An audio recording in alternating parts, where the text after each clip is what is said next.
नीति है, जो हमारे मन की बात बखूबी जानते हैं।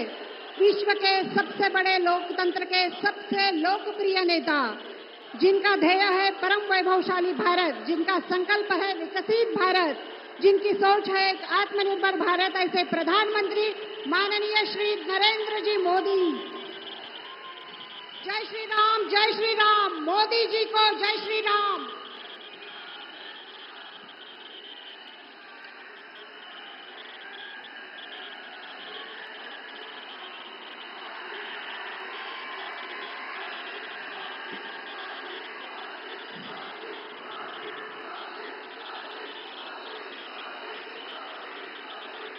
भारत माता की, भारत माता की।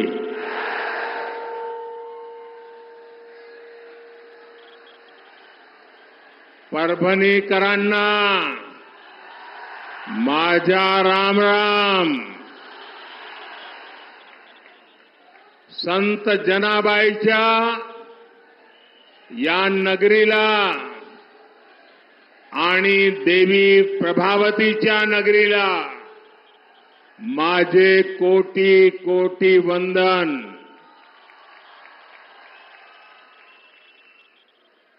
परभणी की धरती से मैं छत्रपति शिवाजी महाराज, बाबा साहब आंबेडकर, राजर्षि साहू जी महाराज के चरणों में प्रणाम करता हूं।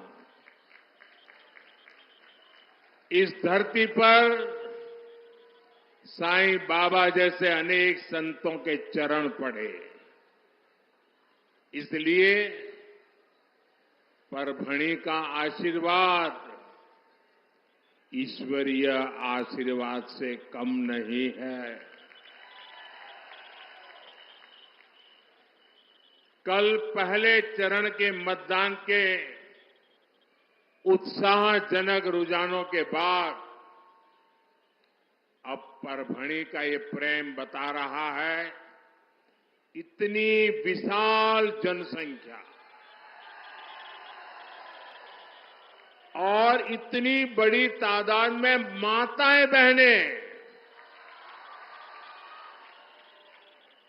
और मैं देख रहा हूं ये हमारा पंडाल छोटा पड़ गया, पीछे बहुत लोग इस कड़ी धूप में तप रहे हैं। ये हमारी जगह छोटी पड़ गई, आपको धूप में तपना पड़ रहा है, मैं आप सबकी क्षमा चाहता हूं। लेकिन जो धूप में तप रहे हैं उनको मैं विश्वास दिलाता हूं कि आपकी ये तपस्या मैं बेकार नहीं जाने दूंगा। आपके इस प्रेम को, आपके इस आशीर्वाद को मैं विकास करके लौटाऊंगा।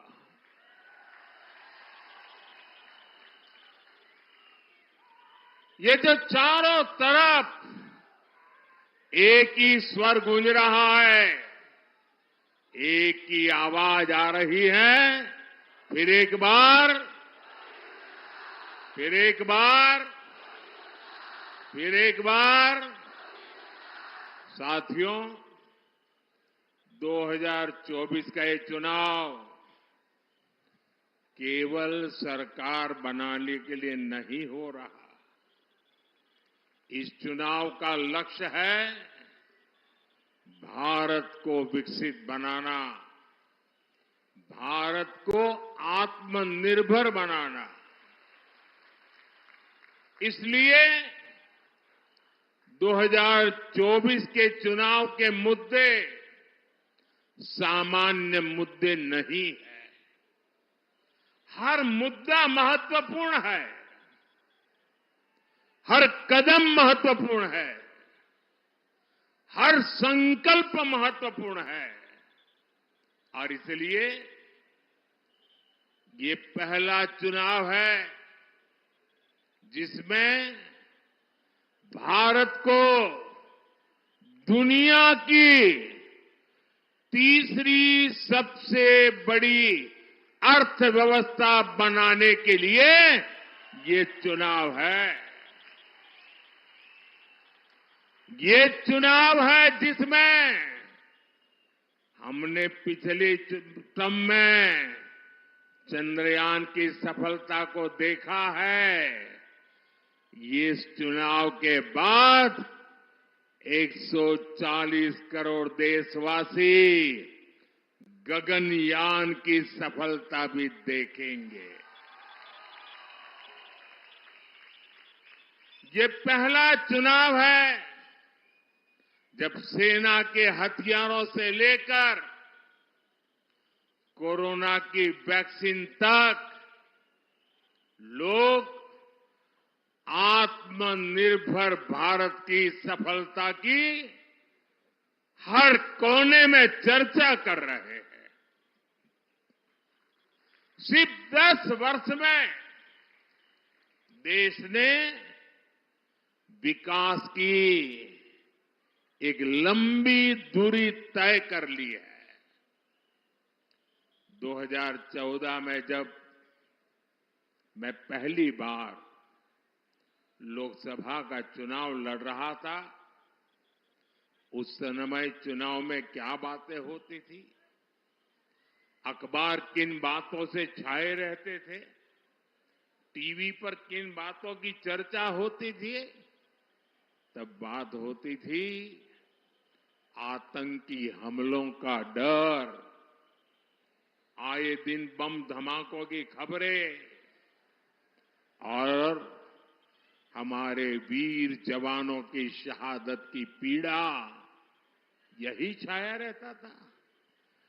5 साल बाद, याद करिए साथियों, 5 साल बाद 2019 में चर्चा सीमा पार से होने वाले हमलों की बंद हो गई और चर्चा क्या होने लगी?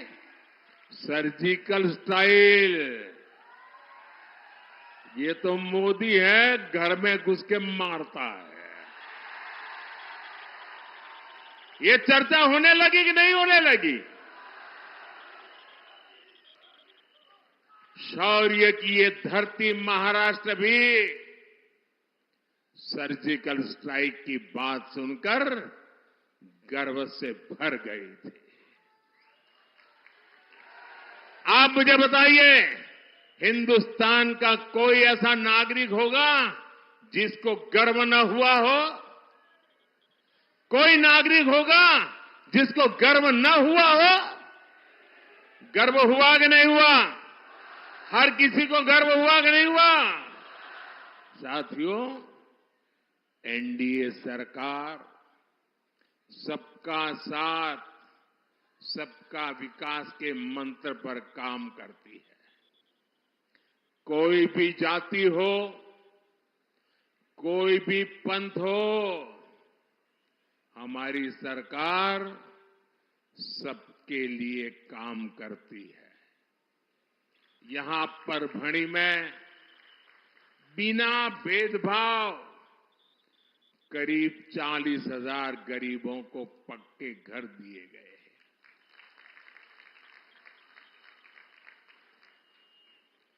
और मैं आपको एक काम बताता हूं, करोगे? पक्का करोगे?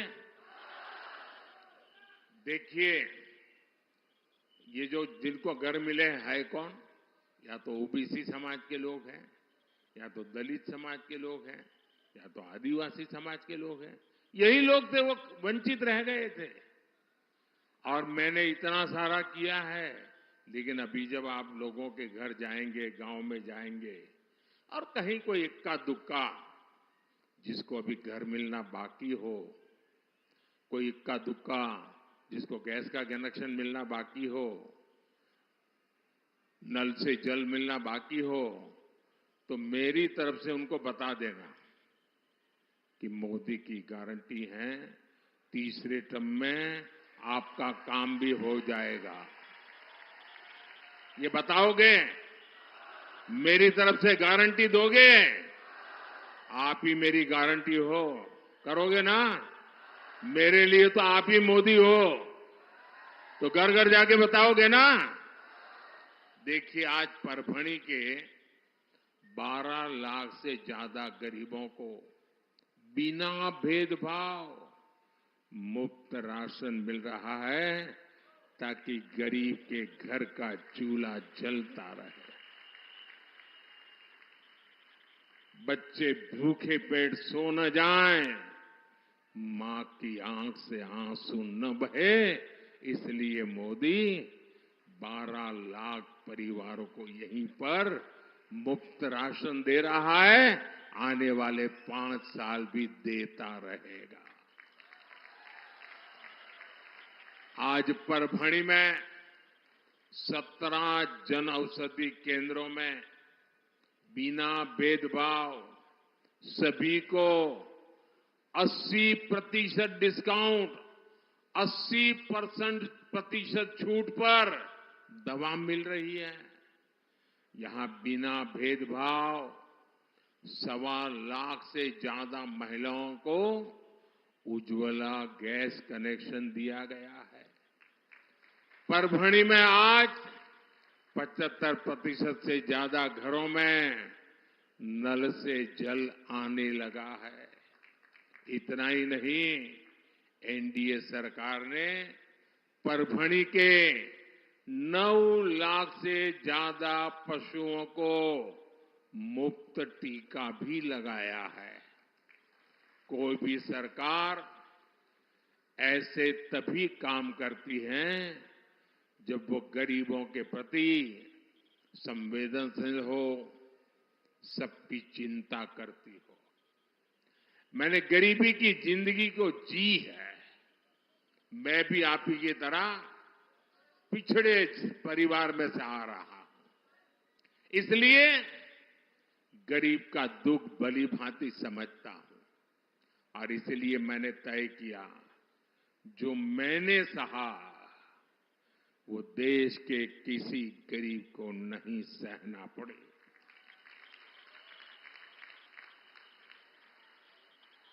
और इसीलिए दिन रात मेहनत कर रहा हूं। भाई और बहनों, मराठावाड़ का ये पूरा क्षेत्र खेती किसानी वाला है। यहां का ब्लैक कॉटन, सोयाबीन, ज्वार बाजरा आपकी कमाई का बड़ा साधन है। लेकिन इस उपज को लेकर कांग्रेस और इंडी अघाड़ी वालों ने कभी आपकी परेशानी नहीं समझी। इस क्षेत्र में सबसे बड़ी चुनौती है सिंचाई की। एनडीए की पिछली सरकार में जहां जलयुक्त शिवार योजना शुरू हुई थी, मराठवाड़ वोटर ग्रिड योजना शुरू हुई थी, लेकिन इंडी अघाड़ी वालों को आपसे इतनी दुश्मनी है कि इन दोनों योजनाओं को रोक दिया। अब भाई एकनाथ शिंदे जी, देवेंद्र फडणवीस जी और अजित पवार जी की टीम इस क्षेत्र में सिंचाई परियोजनाओं को तेजी से पूरा करवा रही है।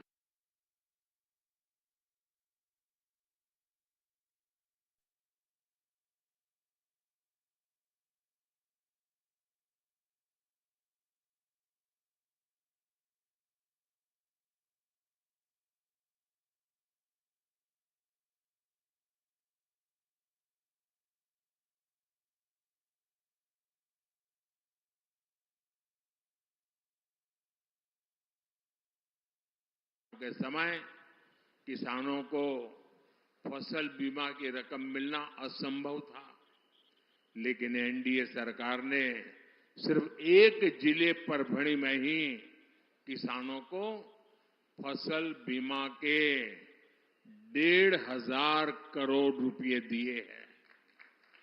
हमारी सरकार जो ऑयल सीड मिशन शुरू करने जा रही है, उससे यहां सोयाबीन की खेती करने वाले किसानों को बहुत लाभ होगा। परभणी अब देश के खाद्य तेल में आत्मनिर्भर भारत बनाने में बहुत बड़ी मदद करेगा। परभणी के लाखों किसानों को भाजपा सरकार ने पीएम किसान सम्मान निधि के 850 करोड़ रुपए भी दिए हैं और जो राज्य सरकार दे रही है वो अलग।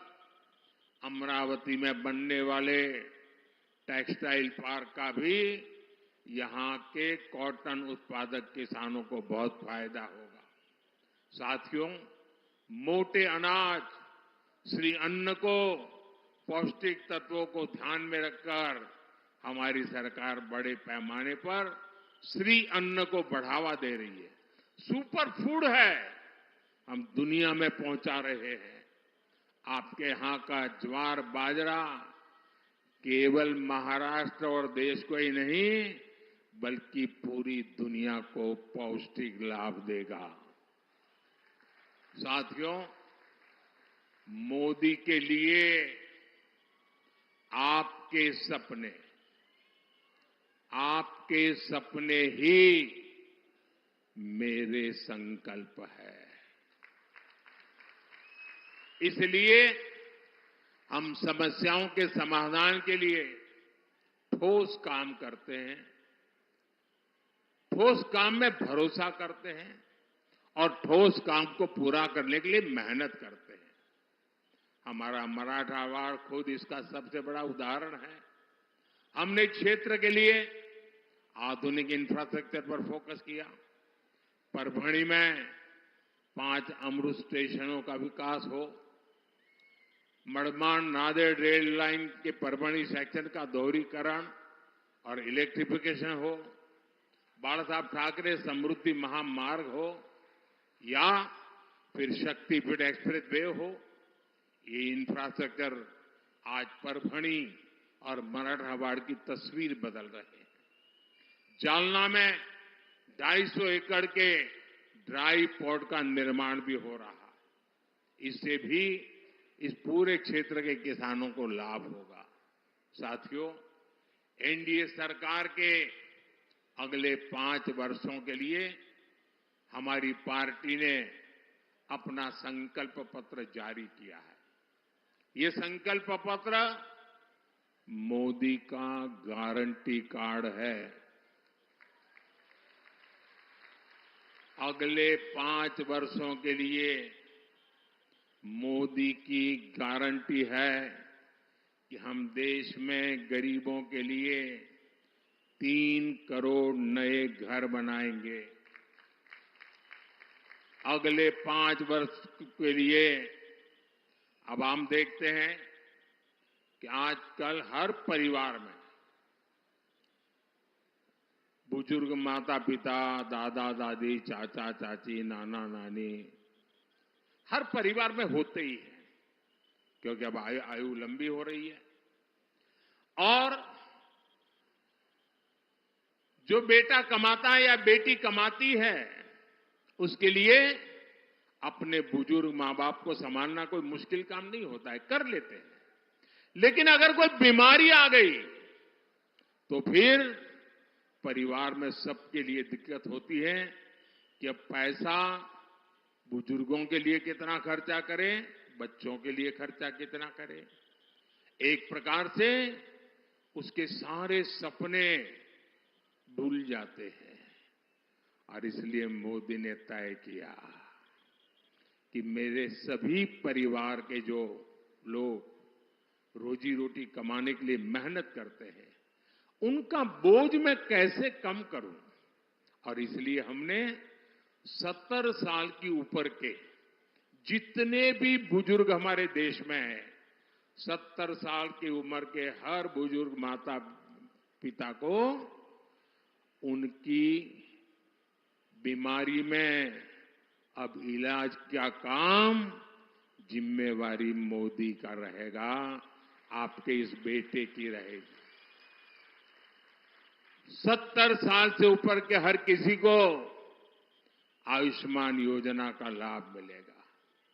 हम मुद्रा योजना के तहत अब युवाओं को 20 लाख रुपए तक की मदद देंगे। एनडीए सरकार अगले 5 वर्षों में 3 करोड़ महिलाओं को लखपति दीदी बनाने के लिए काम करेगी।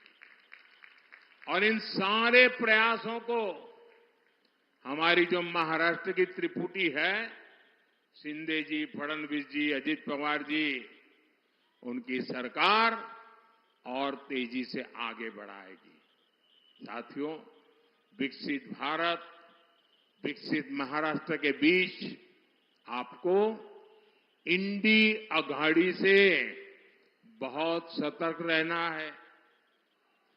कांग्रेस एक ऐसी बेल है जिसकी अपनी न कोई जड़ है न जमीन है, और इसे जो सहारा देता है ये उसे ही सुखा देती है। आजादी के समय कांग्रेस ने देश का विभाजन करवा दिया। आजादी के बाद कश्मीर की समस्या खड़ी कर दी। कांग्रेस ने 370 के बहाने बाबा साहब का संविधान कश्मीर में लागू नहीं होने दिया। वहां के दलितों को इतने सालों तक अधिकार ही नहीं मिलने दिए। महाराष्ट्र में इंडी अघाड़ी वालों ने जब तक सरकार चलाई, इन्होंने ये लगने ही नहीं दिया कि निजामों का कब्जा चला गया है। रजाकारों की मानसिकता यहां हावी थी। इन लोगों ने महाराष्ट्र और मराठवाड़ का विकास तो नहीं होने दिया, लेकिन कांग्रेस और नकली शिवसेना की पिछली सरकार याकूब मेनन की कब्र संवारने में व्यस्त थी। अब बताइए, उनके लिए प्रायोरिटी थी याकूब मेनन की कब्र। भाई और बहनों, श्री महाराज पांचले गांवकर जैसे संतों की धरती है, जिन्होंने सन्यासी होकर भी निजामों के विरुद्ध में संघर्ष का नेतृत्व किया था। परभणी हमारे बाला साहब ठाकरे से प्रेरणा लेने वाली धरती है। मैं आपसे पूछना चाहता हूं, रजाकारों की मानसिकता को क्या हमारी परभणी में स्थान मिलना चाहिए? मिलना चाहिए क्या? पालघर के साधुओं की हत्या का मजाक उड़ाने वालों को महाराष्ट्र में कोई ठिकाना मिलना चाहिए क्या? साथियों, कांग्रेस और उसके दोस्तों को भारत की हर विरासत से चीड़ है। कांग्रेसी सरकारें तो आजादी के बाद भी सेनाओं में अंग्रेजी निशानों को ढो रही थी। हमारी नौसेना के झंडे पर अब तक अंग्रेजों का प्रतीक चिन्ह था, हमने उसे हटाया। इतना ही नहीं, हमने नौसेना के झंडे पर छत्रपति शिवाजी महाराज का निशान लगाकर नेवी को नई पहचान दी है। नेवी के अधिकारी जो एपोलेट पहनते हैं, उसमें भी अब छत्रपति शिवाजी महाराज की विरासत की झलक दिखती है। कुछ महीने पहले ही हमने नौसेना दिवस मनाने की परंपरा को भी बदला। पहले नौसेना दिवस दिल्ली में हुआ करता था, हमने नौसेना दिवस पर सिंधु दुर्ग के किले में भव्य आयोजन करके छत्रपति शिवाजी महाराज को श्रद्धांजलि भी दी और उनके संकल्पों को आगे बढ़ाने का व्रत भी लिया। लेकिन जब हम छत्रपति शिवाजी के सम्मान में कुछ करते हैं तो ये लोग उसका भी विरोध करते हैं। साथियों, विकसित भारत, विकसित महाराष्ट्र के संकल्पों के लिए महाराष्ट्र के हर सीट पर एनडीए गठबंधन को आपका आशीर्वाद चाहिए। मैं आपके आशीर्वाद मांगने के लिए आया हूं। आने वाली 26 अप्रैल को आपको परभणी लोकसभा से एनडीए के उम्मीदवार माजल लानभाऊ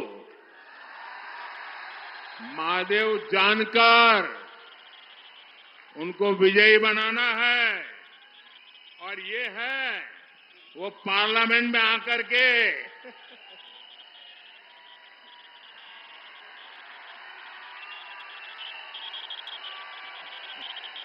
पड़ेगा। ये माजल लानभाऊ विजयी होकर के आए, इसके लिए आपको एक काम करना होगा। करेंगे? एक तो घर घर जाना है, जाएंगे? ज्यादा से ज्यादा मतदान कराएंगे, कितनी ही गर्मी क्यों न हो, ज्यादा मतदान कराएंगे। पहले मतदान फिर जलपान, ये पक्का करेंगे। सुबह सुबह मतदान कराएंगे। दूसरा काम, हमें पोलिंग बूथ जीतना है। हर पोलिंग बूथ जीतेंगे, हर पोलिंग बूथ जीतेंगे। हर पोलिंग बूथ को जीतने के लिए अगड़े हो पिछड़े सबके दिल जीतने होते हैं। जीतोगे? पक्का जीतोगे? अच्छा, मेरा एक और काम करोगे? ये मेरा काम है, करोगे?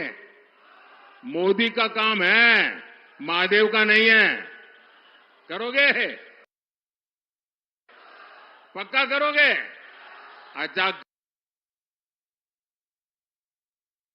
घर घर जाना और बताना कि अपने मोदी भाई परभणी आए थे और उन्होंने आपको प्रणाम भेजा है। मेरा प्रणाम पहुंचा देंगे। हर परिवार में मेरा प्रणाम पहुंचा देंगे। जब हर बुजुर्ग के पास मेरा प्रणाम पहुंचेगा ना, तो हर माता, बहन, बुजुर्ग मुझे आशीर्वाद देंगे और उनके आशीर्वाद ही मेरी ऊर्जा है।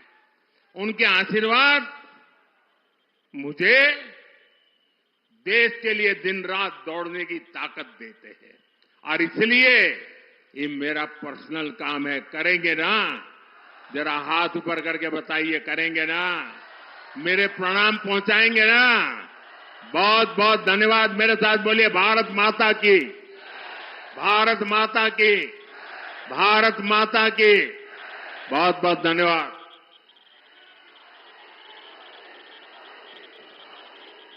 धन्यवाद मोदी जी। ये थे धर्म के नाम पर धर्म रक्षक के संकल्प के साथ अयोध्या में धर्म ध्वजा फैलाने का काम जिनने किया है, वो प्रधानमंत्री भारत के।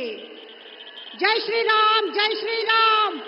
मोदी जी को जय श्री राम। अब की बार 400 पार, फिर एक बार मोदी सरकार। अब की बार 400 पार।